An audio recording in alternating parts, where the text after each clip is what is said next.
Ils sont parmi les plus touchés par la pandémie, les élèves qui ont manqué des mois d'éducation. Mais le gouvernement dit que c'est une priorité absolue de les garder en classe. C'est très important parce que les élèves veulent vraiment rester à l'école. Il y a donc une grande collaboration entre les directeurs d'école et le ministère de la Santé pour protéger les écoles. Après 6 mois de fermeture, les écoles ont rouvert mi-septembre. Depuis, 1500 élèves ont été testés positifs au coronavirus.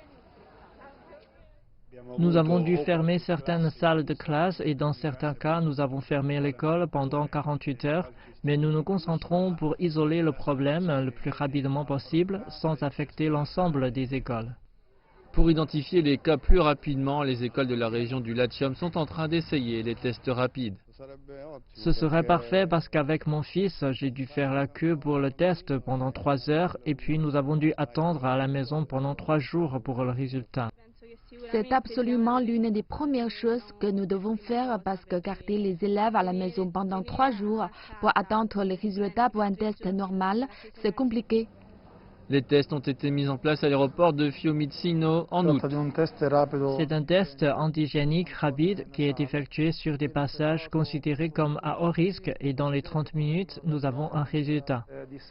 Cette phase de coexistence avec le virus pourrait durer un certain temps, donc je pense que le concept des tests rapides est la solution pour le moment. Au cours du pic de l'été, 1200 tests par jour ont été effectués à Fiumicino, qui est le premier aéroport au monde à recevoir un taux de sécurité au Covid de 5 étoiles. L'idée est d'essayer de détecter une infection potentielle en quelques minutes plutôt qu'en plusieurs jours.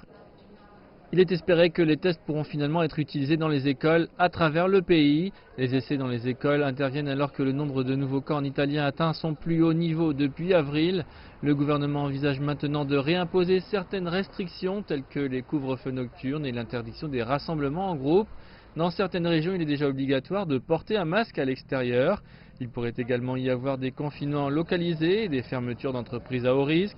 Le Premier ministre Conte annoncera officiellement les nouvelles mesures mercredi.